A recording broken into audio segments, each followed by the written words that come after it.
बात करेंगे इस वीडियो पे कुछ ऐसे इंपॉर्टेंट कंपनी की शेयर के बारे में जिसके अंदर government of India stake sale कर सकता है नेक्स्ट कुछ महीने के भीतर भाया ओएफएस यानी ऑफर फॉर सेल की रूट में। और ये अपडेट आया आज की डेट पे दोस्तों एकदम लेटेस्ट गवर्नमेंट ऑफिशियल की तरफ से। आइए देख लेते हैं क्या है मामला, कौन कौन सी कंपनी के अंदर ओएफएस आने का चांस है नेक्स्ट कुछ महीनों के भीतर, सब कुछ हम डिटेल में बात करेंगे। तो सबसे पहले रिक्वेस्ट करूंगा आप सभी को प्लीज वीडियो को बिना स्किप किए पूरा अंत तक जरूर देखना।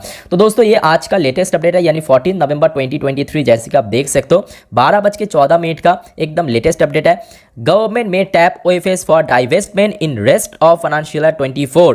तो अभी देखिए फाइनेंशियल ईयर 24 में ऑलमोस्ट आधा तो खत्म हो चुका है, बाकी ऑलमोस्ट 4 से 5 महीने बाकी है। तो नेक्स्ट 4 से 5 महीने के भीतर भीतर दोस्तों गवर्नमेंट ऑफ इंडिया के सामने देखिए चाहिए पैसा, क्योंकि सामने वोट है, ठीक है, लोकसभा चुनाव है। तो जिस वजह से यहाँ पे एक ओएफएस आने का चांस है, एक नहीं बहुत सारे कंपनी में। तो क्या है मामला, चलिए देख लेते हैं आर्टिकल को पढ़ के। The government plan to tap the offer for sale OFS route for divestment in listed public sector enterprises during the rest of the financial year instead of initiating fresh strategic sale। मतलब कोई ऐसे unlisted company को बाजार पे list कराने के बजाय जो सारे कंपनी में गवर्नमेंट का स्टेक बहुत ज़्यादा है वहाँ पे दोस्तों OFS के थ्रू यानी ऑफर फॉर सेल के थ्रू जो कि गवर्नमेंट अपना स्टेक सेल कर सकता है, यानी जो डिसइन्वेस्टमेंट या डाइवेस्टमेंट की जो पहले टारगेट रखा उसको फुलफिल कर सकता है। और सबसे ज़्यादा या बोल सकते हो सबसे महत्वपूर्ण ये है कि न्यूज़ का सोर्स कहाँ पे है। तो क्लियर कट यहाँ पे मेंशन किया अ गवर्नमेंट ऑफिशियल सेट। तो एक गवर्नमेंट ऑफिशियल की तरफ से दोस्तों एकदम क्लियर कट मैसेज आया आज की डेट पे।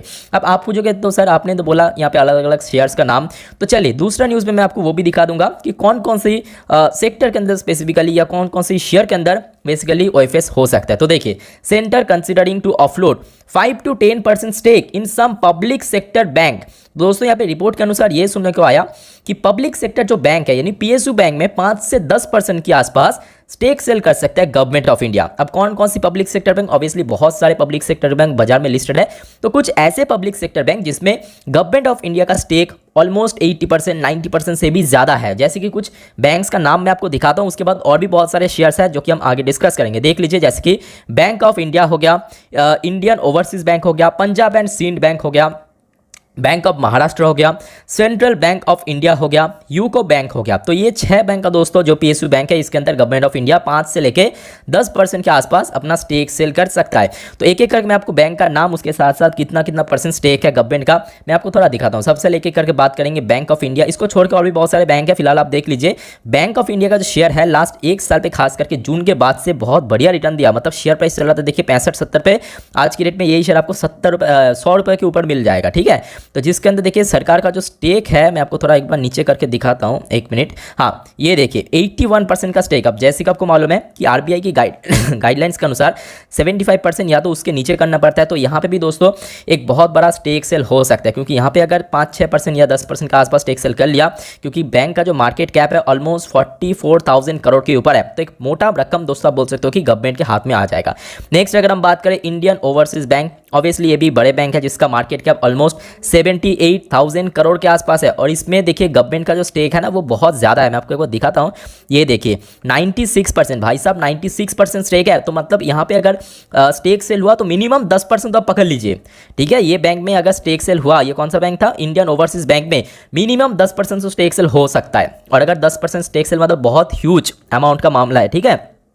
तो इस टाइप की जो बैंक्स है जिसके अंदर गवर्नमेंट का स्टेक है, मैं बार बार बोल रहा हूँ कि जिसके अंदर गवर्नमेंट ऑफ इंडिया का स्टेक बहुत ज़्यादा है, इसको इन्वेस्ट करने से पहले 10 बार देखिए क्या बैंक्स अपने ऑल टाइम हाई पे चल रहा है, कोई ऐसे अनरियलिस्टिक ग्रोथ हमें देखने को मिलता है कोई बिना बजाय, तो उस केस में मैं बोलूँगा थोड़ा बहुत पीछे हट जाइए, मतलब थोड़ा वेट कर जाइए। कभी भी OFS आ सकता है। जैसे कि आपको मालूम है जब भी OFS लॉन्च होता है हमेशा 5-10% या 15-20% डिस्काउंटेड वैल्यूएशन पे वो लॉन्च किया जाता है, ठीक है। तो इंडियन ओवरसीज बैंक के ऊपर भी दोस्तों आपका नजर होना चाहिए नेक्स्ट कुछ महीनों पे। पंजाब एंड सिंध बैंक की बात करें, ऑब्वियसली ये भी एक बड़े बैंक है जिसका मार्केट कैप ऑलमोस्ट 28,000 करोड़ के आसपास है। यहाँ पे भी गवर्नमेंट ऑफ इंडिया का काफ़ी मोटा स्टेक है। मैं आपको एक बार दिखाता हूँ कितना स्टेक है। तो ये देखिए आज की डेट में 98% का स्टेक है। तो यहाँ पे भी देखिए अगर स्टेक सेल हुआ मिनिमम 10% के आसपास तो आराम से government of India stake sale करके निकल सकता है, क्योंकि इसमें भी बहुत अच्छा खासा वेटेज है गवर्नमेंट ऑफ इंडिया का, बहुत अच्छा, मतलब मेजॉरिटी, मतलब मिनिमम वेटेज बाहर की लोगों के पास है, डीआईएस, एफएस और पब्लिक के पास, बट 98% का स्टेक दोस्तों गवर्नमेंट के हाथ में ही है, तो इसके अंदर भी एक मोटा स्टेक सेल हो सकता है। बाकी बात करें बैंक ऑफ महाराष्ट्र, जो कि लास्ट 1 साल की बात करें या हम बात करें लास्ट ऑलमोस्ट यहाँ पे 6 महीने पे, ये शेयर ने तो एक्सीलेंट रिटर्न कमा के दिया, मतलब सीधा सीधा पैसा दुगना, 25-20 रुपये में चलने वाला शेयर आज की रेट पे आपको 45-50 रुपये के आसपास मिल जाएगा। ये शेयर भी हमने देखा कि देखिए कंपनी नॉट अच्छा काम कर रहा है, बट इसमें भी गवर्नमेंट ऑफ जो इंडिया का देखिए पहले 90% के ऊपर स्टेक था, यहाँ पे रिड्यूस हुआ, आज भी देखिए स्टिल ऑलमोस्ट 80.46% के आसपास स्टेक है, तो यहाँ पे भी मिनिमम 10% या 5% के आसपास एक मोटा स्टेक सेल किया जा सकता है, ठीक है। ये दोस्तों हमारे लिस्ट में चौथा कंपनी। पांचवा company central bank of India, ये उतने मतलब आप बोल सकते हो कि एकदम ओवरसीज बैंक जैसे बड़े बैंक नहीं, बट फिर भी काफ़ी अच्छी बैंक है, मतलब लास्ट कुछ टाइम से यहाँ पे भी काफ़ी अच्छा रिटर्न दिया शेयर होल्डर को। यहाँ पे भी मैं आपको एक बार दिखाता हूँ कितना % स्टेक है, ये देखिए 93% का स्टेक है, और लास्ट कुछ टाइम से अगर आप देखोगे इसमें कोई भी स्टेक सेल नहीं हुआ, ठीक है, बल्कि गवर्नमेंट ऑफ इंडिया अपना स्टेक इंक्रीज़ किया था आज से कुछ साल पहले, 1.5-2 साल पहले। तो फिलहाल देखिए यहाँ पे भी एक मोटा स्टेक सेल हो सकता है, लगभग अराउंड 10% के आसपास, ठीक है, क्योंकि 93% का स्टेक है। ऑब्वियसली यहाँ पे जो बड़े इन्वेस्टर्स है उतना कुछ यहाँ पे स्टेक लेके नहीं रखा, तो यहाँ पे एक बहुत बड़ा स्टेक सेल हो सकता है सरकार द्वारा। चौथा जो बैंक है दोस्तों यूको बैंक। अब देखिए यूको बैंक की मार्केट कैप ऑलमोस्ट 47,000 करोड़ के आसपास है, जिसके अंदर सरकार का वेटेज, चलिए थोड़ा देख लेते हैं नीचे स्क्रॉल डाउन करके, ये देखिए 95% का है। तो आप समझ सकते हो कि 1-2 बैंक को छोड़कर ऑलमोस्ट ये जो सारे पीएसयू बैंक है ना, इसमें सरकार का स्टेक ऑलमोस्ट 90, कहीं पे 98, कहीं पे 96% का आसपास है। तो ये सारे जो बैंक है, इसमें मैं बोलूँगा देखिए इन्वेस्ट करना ना करना वो आपके ऊपर, उसके ऊपर मैं आपको कभी भी रोक नहीं सकता, बट इन्वेस्ट करने से पहले अच्छे से जांच करना, सोचिए, एनालाइज कीजिए कि क्या ये बैंक अभी इन्वेस्टमेंट के लायक है, क्या ये अपने ऑल टाइम हाई पे तो नहीं चल रहा है, क्या ये कोई अनरियलिस्टिक गेन तो नहीं दे रहा है लास्ट कुछ महीनों से या लास्ट कुछ हफ्तों से। ये सारी चीज़ के ऊपर आप थोड़ा अच्छे से विचार कीजिए, उसके बाद एक इन्वेस्ट करना ना करना कंप्लीटली आपके ऊपर डिपेंड करता है।